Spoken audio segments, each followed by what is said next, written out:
Welcome to Breaking Ground, Making Waves. This is a planetary technologies platform to spotlight visionary leaders driving meaningful change. The series celebrates innovation, resilience, and the incredible work being done to foster sustainable and inclusive progress. Our guest today is a trailblazer in Indigenous representation, reconciliation, and sustainability. A proud Mi'kmaq woman from the Sipekne'katik First Nation in Nova Scotia. She has served on her community's council for 4 years, was an Indigenous advisor for the city of Halifax, and now leads Indigenous relations at Clearwater Seafood. She's also the recipient of the Queen Elizabeth II Platinum Jubilee Medal for her contributions to reconciliation. Welcome, Cheryl, and thank you so much for taking the time. Thank you so much for having me. Cheryl, you've worn so many hats. Council member, Indigenous advisor, director of Indigenous relations.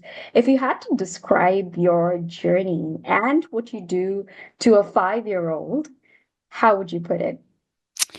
So I would tell them, the number one thing that has been leading me along on this journey is about having really good relationships with the First Nations communities that I work with, that I represent, and helping them move forward on issues. So I find if you have a really good relationship within any of these job structures that I've been in, I've been able to do them really effectively because I spent the time to build these really strong foundations, to build these relationships with the First Nation that I represented while I was on council, with the different sectors that I represented when I was working, like with the urban Indigenous people with the city of Halifax, or even with our coalition communities in Clearwater. It's really, truly about making that connection and figuring out and working with them one on one and figuring out how we jointly can advance things to move things forward. Yeah. And what drew you to politics and advocacy in the first place? Um, Well, to be honest, I really had no absolute desire to enter into politics. I kind of stumbled into it by accident. So I was a very young intern just coming out of university and put in an application to work at the Atlantic Policy Congress of First Nation Chiefs and really did not expect to even get the job. It was the worst interview of life I ever had. I knew nothing about all of these political things that were going on in the Indigenous sector. And I just ended the interview saying that I'll work really hard and I'm a smart learner and I'll catch on quick. And it must have resonated with the board because they ended up hiring me. So it kind of, that was my introduction into the world of Indigenous politics and how I kind of moved and advanced through it. So for years and years, I worked in different sectors advising chiefs and organizations on how to move forward issues. So I started out as a social policy analyst. So I was working on like the child welfare reforms and those initiatives when they were first coming out and working with community on how to address these and how to reinvest dollars and how to help moving clients off of the social welfare system within communities. And then from there, I went to working with health. So I started working as a senior health policy analyst for the chiefs and providing them advice on how we can move forward on making sure that our First Nations people have the best health services and have a really good working relationship and have the opportunity to advocate for services that we need within our First Nations communities. So I really never thought I would actually venture into being that person who would be in politics because I had always worked behind the scenes for many, many years with every organization I worked with, was Right. working behind the scenes and providing those kind of analysis and helping them move things forward. So probably about 4 years ago, well, people have approached me a couple different times, and then I decided back in 2020, I said, you know what, I'll try. I'll try it out. And I was my first time running and I was actually elected. So I was very thankful to have that opportunity to see how things work on the other side. Once you get that technical advice, how do you actually move forward and start advocating and making sure these things are in place and really learning what happens at the national level, what happens at the regional level, and how we can start advancing these issues to advance our First Nations communities. Wow. And you said 2020, that was the peak of COVID. It was. Um, So it was, oh, imagine running your first election through COVID.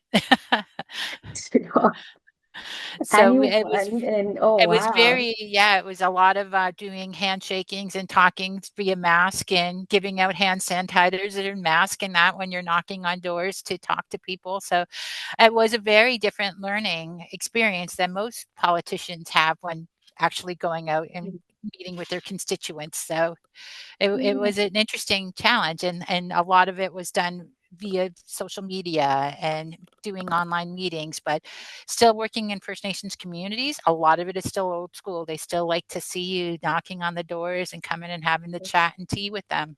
yeah, yeah, I can imagine.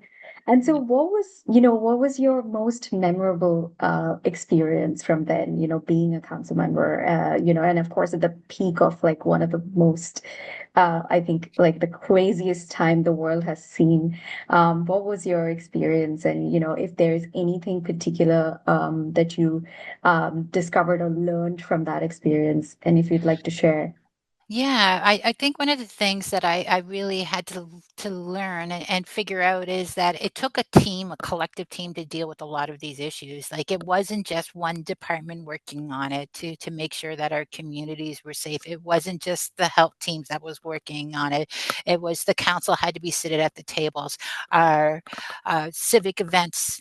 Our civics team had to be there. Our water and sewer, our like it pretty much it really took a village to really get us through those pandemic times because we Mm, had our emergency measures teams giving out products. We had our health services doing this. We had to have community members and council members doing the volunteer work to make sure that we were there doing the nose swabs and all of those in the community. So we really it really took a whole community because I remember them training myself and other council members and other lay community members to do the testing for our communities because we live in very small communities. So if one person ended up getting it, mm, it spread through our communities very quickly. And mm, it was really important for us at the time because it was such a new awakening for us to make sure that our elders were safe, to figure out ways that we can make sure that our elders were safe, that they had the supports and services that they needed. They were a very vulnerable sector, so we wanted to make sure we could do whatever we could do to support them. And it really took the whole community figuring out how we do this because you know what, it took even like the average community member to come out and get the vaccinations, to go out and get the testing. So it took all of us to make sure that we were safe in that community. So that was probably one of the most eye-opening experiences for me as a council member, being in leadership during that very tumultuous time. yeah, no doubt. And is that what prompted you to run that campaign school for women to join politics? And um, it, I worked, so I almost consider myself almost like a little unicorn because I worked in a lot of different sectors, and most people don't get to have the work experiences that I have. So after leaving my career as a health policy analyst, I went to go work for the Nova Scotia Native Women's Association. So I was the executive director for that organization for almost 10 years. So I got to work with the president of the association and their executive council, and we started really empowering our Indigenous women to start taking on community chapters and becoming more involved in community politics. And one of the things that the then president was Cheryl Maloney. She was a huge advocate on getting more women into politics. So she was one of the first women, like her father was Reginald Maloney, an ex-chief for the community, and he had 7 daughters. So he spent a lot of time teaching his daughters about their civic role in leadership. So it was really opening for me to see this work and have that experience there. And then after leaving the Native Women's Association, I've always had a spot to do work to advance Indigenous women, and that I think women should be at every table where there's any decisions being made. So Yeah. when I got to work for the city of Halifax, that was my next job for the city of Halifax, and I worked with them for about 7 years. We were starting to go into municipal elections, and there was a real push for gender equity on municipal councils. So I advocated we should expand it to also look at Indigenous women who want to not only run in municipal, federal, or provincial elections, but also if they wanted to run in community elections, because community elections are just as important and have a working relationship with our municipal and federal and provincial election or counterparts there as well. So we took the time, we worked with community grassroots women's groups, and we developed the Women's Campaign School, and we were able to host it. And it was an absolutely amazing event. And it was really so empowering to see um, some of the women that went and participated in the event actually went on to two of these young women were elected into their community councils. Wow. One of them actually ran for the New Democrat, the NDP party, for their federal election. She wasn't successful, but she's still considering running in other times. And we're seeing more and more women involved in our the the volunteer sector. So they're volunteering for committees like the police commission and other agencies as well. Wow, what a movement. Cheryl, this especially was, was so incredible to see. It's very, I've not seen it. It's actually rather rare, for such processes for women leaders or women, to join politics. And you've done something which, most people in the world have struggled to establish. So it's kudos to you, Cheryl. If you had to give one piece of advice to Indigenous women and women, in every part of the world, especially when it comes to, leadership and, holding their voice, what would it be? So one of the things I've learned is you really need to take care of yourself if you're Mm. going to be in these roles, because you end up taking on a lot because you're hearing from people. You're hearing their at sometimes at very vulnerable times. You're hearing about their troubles and things that they need and how to advance things, and sometimes you're at tables where you may be the only Indigenous person there. You may be the only woman at these tables. So it's really important that you take time to take care of yourself, because if you don't take care of yourself physically, emotionally, then you're not doing any justice for the people that you represent. And it's really important that you find that balance, because I find a lot of people, especially when they're in leadership roles, forget to take that time for themselves and their families, because without having that network, having that support of your family, it's going to be really difficult to take on these leadership roles. Like, I'm always extremely thankful for my husband and my children, because if it wasn't for their support, I wouldn't have been able to do the things that I've been able to do. I wouldn't be able to fly off to Ottawa frequently for meetings, or go to Chicago, be part of the Future Leaders of Canada program and all of these, if my family wasn't supporting me at home and having those connections there. So I make sure when I have time that I build in times to that special time to have the relationship with the grandkids, with my children, with my husband, because that really grounds you and helps get you focused. So that's the one word of advice I give to anybody in leadership roles. Always find that time, because if it can so easily consume every portion of you. So it's important, even turn your phone off at 8 o'clock at night and just take that time to decompress, because I know I've been guilty of it, answering the emails in the evening or taking the calls. You need to make sure you find that balance for leadership. And I think that's one of the things that you really need to focus on to be a truly strong leader, is you need to have that balance in your life. Very well said, Cheryl. And, I too struggle with it a lot, I must say. But, just being mindful. And when you said, just, grounding ourselves, Mhm. to find that balance, absolutely, it's extremely important. So with you on that. Um, so okay, so this is amazing, and we heard, like, about all the different kinds of roles you've taken. But I'm curious, let's say if, you've done, let's say you've looked at all of the different roles in the world and, you've achieved and you come so far. But if it wasn't for that, what is a different path? If you weren't doing what you're doing right now, what would your dream job be like? My dream, well, I'm kind of lucky because I've been able to, even though I'm in a corporate sector, like I'm working for corporate business Canada, Clearwater Seafood right now is their director of Indigenous relationships. I've been able to build in what is my passion. So I'm lucky. And every job I've had has allowed me to do that and build in that special piece there.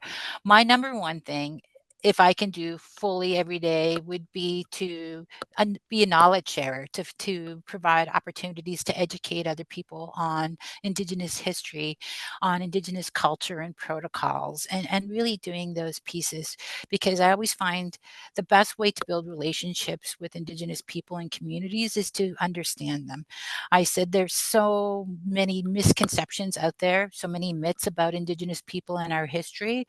Like we don't all live on tax-free incomes, and we don't have all of these get free housing and all of this stuff. So there's so many misconceptions out there in the world that if we truly want to have a really good relationship with Indigenous communities, it's important to take that time to really know the history. So I would love to just be 100% doing workshops where I'm sharing Indigenous culture and crafts and practices and stuff like that. Like if I could make porcupine quill medallions every day with people, I would do that. Or sew and make ribbon skirts, or teach them how to make medicine bags and share medicines with them.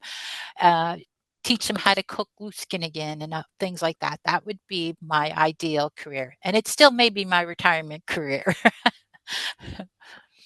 Oh, wow. I would definitely love to be part of those workshops. And I'm Yeah, sure throngs and throngs of people would love it, Cheryl. So I'm yeah. waiting. Pull us in whenever you want to. We'll be here. Yeah. But that brings me to my next question. What is your favorite, Mi'kmaq tradition or cultural practice that brings a lot of joy to you? So one of the things, it's a new one for me. So um, I grew up in Boston, Massachusetts. So I grew up disconnected from my. I grew up as an urban Indigenous person, so I was not. I didn't live in community, so I wasn't exposed to a lot of these traditional practices. So, as a teenager and adult, I had to relearn them. But while I was relearning them at the time, there wasn't a lot of powwows because of the potlatch and the Mm, restrictions that we had. So my community as a teenager in that, we really didn't have powwow dancing. We didn't have drumming. This in the last probably 20 years have started to take place. And as a more mature woman, um, I was like, I would really like to learn to dance, but like I'm not in the best shape to do fancy shawl dancing. It's the jingle dancing is a little bit too hard on my knee and my hip. So I've started dancing women's traditional, and my personal favorite is Gojoa dancing, which is our traditional Mi'kmaq dance style. It is the only one that is authentically Mi'kmaq, and it is usually done with a jigamon, which is okay. an instrument made out of wood and ash, and it's pounded, and it's almost just like spoons, like wooden spoons almost. So it's an instrument that we use for our Gojawa dancing. So I've just recently made my powwow debut, I guess it would be, at our local high school here in Sipekne'katik at Hanseys Rural High School, where my granddaughter goes. And I was able to dance my first time there at her high school. Wow. And when do we get to see? Soon. And you know what's the funniest? My little sister, who's 12, is teaching me to dance. Incredible. Oh, that's amazing. Yeah. That's just, I really, I hope to not only see this, but I hope more and more people are, exposed to this art and joy that they can, be part of. Yeah. So yeah, oh wow, that's magical.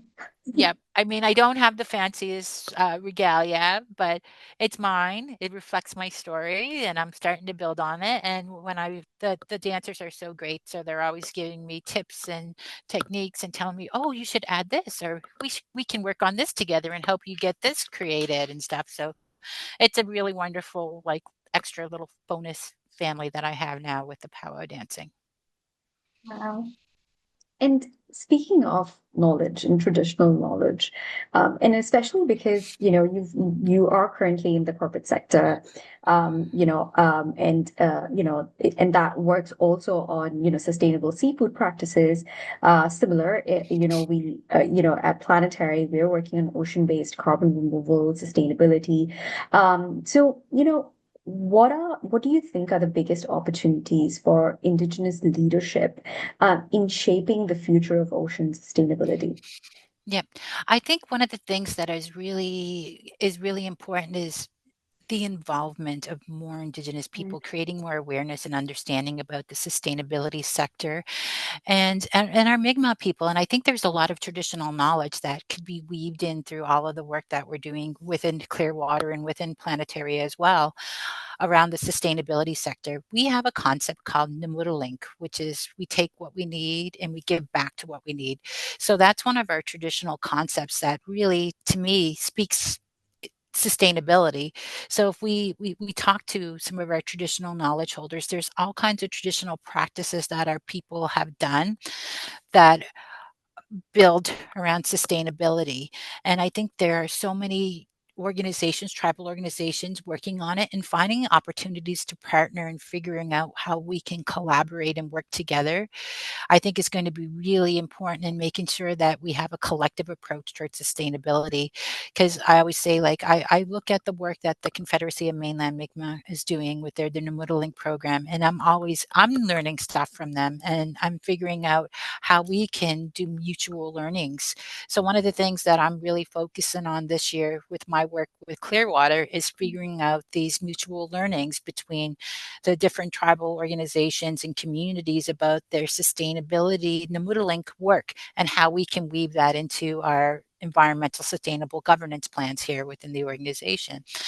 And I think as your organization is growing, I think the more opportunities you have to connect with the communities, especially as you're developing your ESG plans, your environmental sustainable governance plans, having that Indigenous lens on all of the work and having Indigenous participation is so key in it. And that's what I'm really excited about is the opportunity. It's not re having to reinvent the wheel. It's finding the people who have that knowledge and figuring out how we can mutually learn from each other and how we can collaborate to make everything that we're doing the most sustainable approach that we can do. Yeah, So yeah, I'm always excited, and I've seen that you've done some of the start work with Elder Doreen Bernard. yes, and Yeah, some really good engagement with UINR, and yeah, we do expect CMM to also visit our site in a few yeah. days. So super excited Ooh, about that. Yes. that's exciting. Yeah, So absolutely, and you and that I are is amazing, Dr. Shelley and Dr. Lisa and them. yes, So yeah, yes, so great yes. opportunities. And they have such a wealth of knowledge and resources. Like take advantage of all of the resources and time that they have. Like they're both leaders in the concept of Namoodling Oh and two wow. white seeing. Yeah, so And towards it, it's yes. yeah, Yes, absolutely. Yeah, that's the path that we're taking. And, it's so wonderful to hear that from you as well, Cheryl. yeah, So, Cheryl, let me jump a little bit. okay, You spoke about, your journey and your work with the city of Halifax for, 7 years, if I'm not mistaken, right? yep. And, Halifax, has made, considerable effort towards reconciliation. What is the one thing that you're really proud of, and that's happened in this space during the time you were working with the city? So I always say like one of my most favorite jobs has been working with the city of Halifax. Mm. Their regional council, Mayor Savage and council, were truly they were there for reconciliation. they really wanted to do it with their whole heart. They weren't just doing it as a tick off exercise or anything like that. They really genuinely, the leadership, it started at the leadership, it started at the top and then filtered down. So they created my position to be the Indigenous advisor and help work on reconciliation. And they even went as far as passing the Cornwallis Task Force report, which was a number of recommendations to deal with one, the Cornwallis statue. So this happened a little bit before, just like a month before I started, was they removed the Cornwallis statue at the park in Halifax. So they Mhm. really wanted to have a solid plan on how they can deal with reconciliation for the whole city that would make everybody comfortable. So Yeah. one of the things once I started working with the city and that I'm very proud of is that we started relooking at some of those colonial items in the city that were hurtful to Indigenous people. So one, the Cornwallis statue was very hurtful. So if you've ever heard from individuals like Elder Danny Paul, he would write in his books that he would have to walk past this statue every day and know the history about the killing of Indigenous women and scalping proclamations and those different things that happened in history. And we didn't want to make it very negative. We wanted to find a way on how we can move forward in a collective way together. So it was, this task force was really important because it was not only Indigenous people, it was non-Indigenous people, it was expertise in the areas, historians, people from the Pier 21, the museum, and there was just like professors. There were so many different people that were part of this and that developed these recommendations for us to move forward and implement in the city.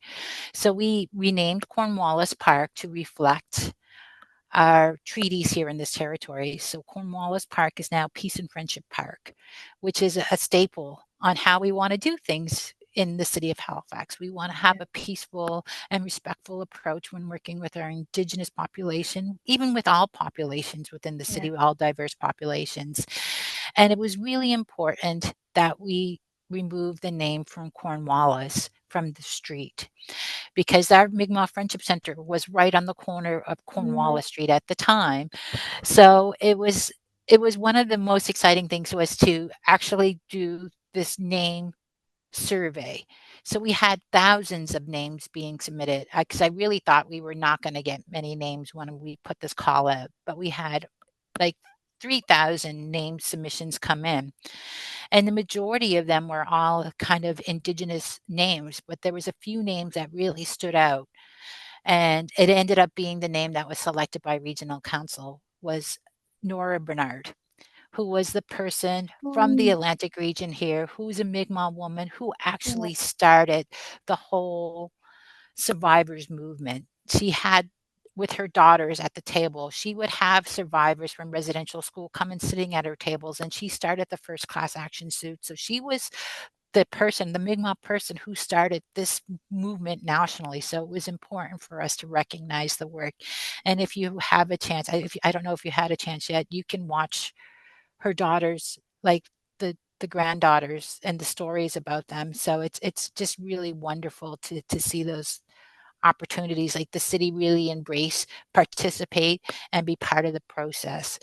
So it's really exciting. I'm really excited to see what the new Indigenous advisor is going to be doing for the city. They'll be filling the position very soon. So you'll see more Right. work exciting being done in Halifax under the Yeah. new leadership of Mayor Phil Moore. Yeah. Oh, Yeah, wow. Wow. A lot yeah, of exciting work, I'm sure. yeah. Um, oh, so this is the city of Halifax, and you see the kind of change reverberate across Nova Scotia. But I'm also curious about your experience in the country itself, and I feel like Canada is definitely leading in terms of, just working with the Indigenous communities versus other parts of the world which doesn't even Mhm, acknowledge, right? mhm. So I'm curious what your thoughts are about the country itself, and how far the country has come, and where and what is the kind of work then Canada has to do Yeah. to get to the point of reconciliation that is acceptable to the Indigenous community. Yep. And I think it's going to be, and that's like $1 million question to see what it's going to be. Because I think everybody has a different perception on what true reconciliation would mean. Like reconciliation from a survivor's perspective would be very different from mine as the third generation now from a survivor for reconciliation. So I'm going to speak from kind of my lens here. Um, I think Canada is really advanced in their reconciliation efforts. The government has been really great at working with First Nations communities and organizations to make sure that we have an opportunity to be part of any of these major decisions that are being done. I'm very thankful that this work has really progressed because this has not always been the case. So in the last maybe 10 years, it's been a really concerted effort to make sure that anything that works with Indigenous people, that there's a duty to consult, a consolidated effort to consult and work with our Indigenous populations, especially on reconciliation. For me, one of the things that I think is going to be really key in advancing, and I think that's kind of why the position I'm in is really helping to advance this work. For me, for our First Nations communities, what we need to do is now move from the social reconciliation into the economic reconciliation. I Mm, said because we are finding ourselves as Indigenous people and communities with a bit more of a financial tightening. It's a bit tighter fiscal year for everybody. And I don't see, and there may not be as many opportunities for social benefit programs coming out. So I think as Indigenous people on the path towards reconciliation, we need to start advancing our economic position and creating that sustainability for our own Indigenous people and communities through business. So you'll see a very big push with our Indigenous company, First Nations, really starting to venture into the business world. And we are absolutely so lucky in the Atlantic region to have Member 2 First Nation, who's really been that leader across Canada and yeah, helping other communities show what's possible with economic reconciliation and how you can advance your communities and build more employment opportunities, more opportunities to with own source revenues to invest in education and health services and housing. So I think that's going to be super key for all of our First Nations communities really starting to do a concentrated effort towards economic reconciliation. And I even see it within the school systems, within the university structures. I see a lot more business programs now having that Indigenous lens on how we can advance business with an Indigenous perspective in there towards reconciliation as well. yeah, yeah. And this also leads to businesses and any other entity to think about, and taking the lens of economic reconciliation as well. Hmm. Even with planetary, we're of course looking at, the informing and, consent, but at the same time moving towards, collaboration and, empowerment Absolutely. and, Yep. that's the part, right? And I think Yep. that's the beauty of this country as well. Yep. And yeah, so yeah, absolutely with you on that. And it's so wonderful to see the kind of work that you're doing towards ensuring that economic reconciliation. Yeah, Yeah. it's very exciting. And like I've always, Clearwater is one of the companies that is leading the way with showing how Indigenous economic reconciliation be done on a mainstream, on a global stream. And I've told you this before, I always joke around. When I left the city of Halifax, I thought I was coming to work for a little company on the Bedford Highway that the Mi'kmaq people bought. I had no understanding about the complete global impact that this company has. And it makes me extremely proud when I say I work for Clearwater Seafood, in Mi'kmaq owned seafood company, which is now Yeah. the largest seafood, Indigenous owned seafood company in the world. In the world. Yes, yes. Oh, wow. Yep.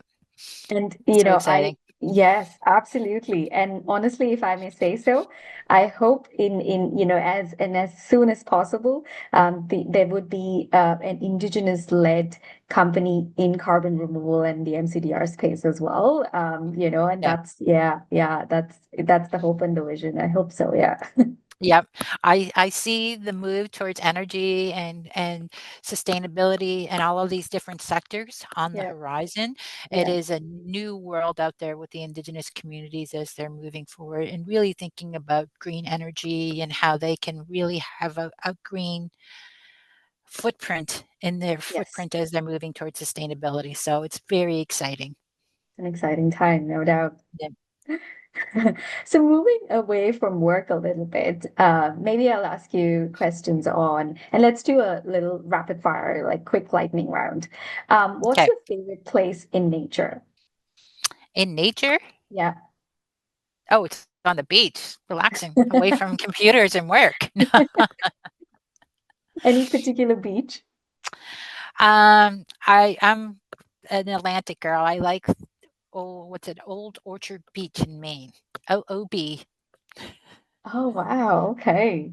So, Yeah. a suggestion for all the guests who's listening in, for I sure. well, every Olno person, every Mi'kmaq person, I think we all vacation there in the summer at some Oh, time.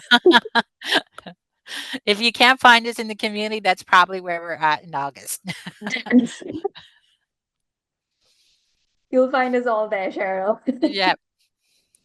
How about a song or an artist that energizes you for big challenges? A pardon? A song or an artist that energizes you for big challenges. There's a song, I don't know who sings it. It's called High Hopes. And it just reminds me of like I remember watching the North American and Indigenous athletes coming in when we were having at the city of Halifax when we hosted the games here. And so we had an Atlantic kind of 1 year out event. And I seen all of these young, energetic youth coming in, and they had this song, High, High Hopes for of Living, and all of Oh, the songs playing behind them. I know.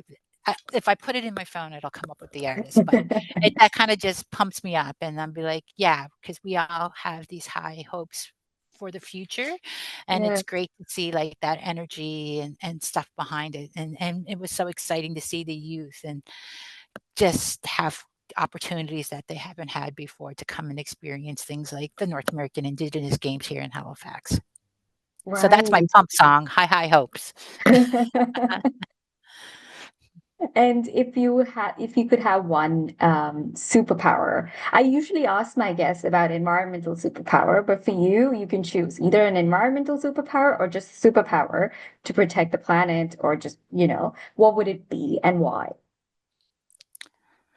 My super um God, my superpower, I wish I had the ability to swim in Arctic cold waters because it's very funny because one of the things I'm learning is relearning my Mi'kmaq language. And there's a lot of species that we fish here at Clearwater that we don't have a Mi'kmaq name for. So I've been working with a Mi'kmaq committee, Mm. and they're a group of linguists and elders and youth and fluent speakers, and we're developing a new lexicon basically. So we're developing new words for these species, and one of the struggles that we have when we're discussing these issues is they're like, I'm being constantly, when I'm asking them for names, for example, like Arctic surf clam, Yeah. they're asking me, what's it like in the waters there? What's the temperature like? What's the surface like? What's this? So I wish I had the ability to swim in these Arctic deep cold waters and to tell them all of this information, because I guess that's very important in developing the Mi'kmaq word for it, because it talks about its environment, the surroundings, and all of that when they're developing the words. So we have a new word for Arctic clam, which is Wanong Nugwis East. I'm learning how to say it, which means the clam in the deep cold water. But Oh, as wow. Wow.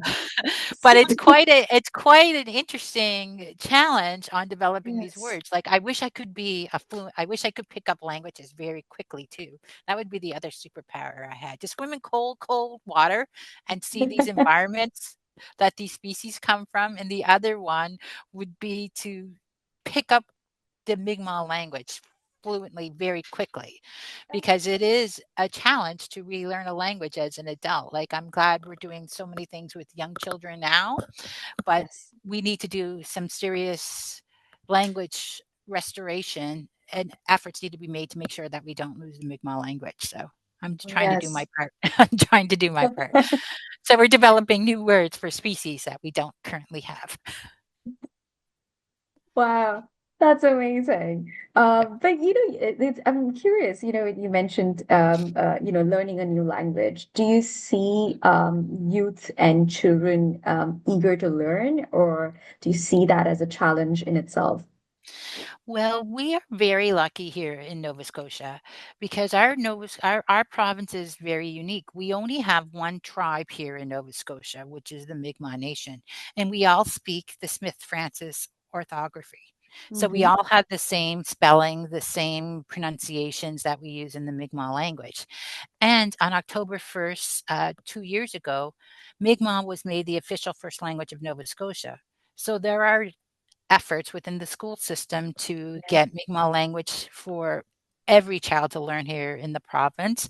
So that gives me high hopes that the younger generations will have it. And I'm very excited that Mi'kmaq education has a number of great language programs. There's apps available, there's lexicons. They have this language linguistic committee that are developing new words for words that we haven't had in our language before.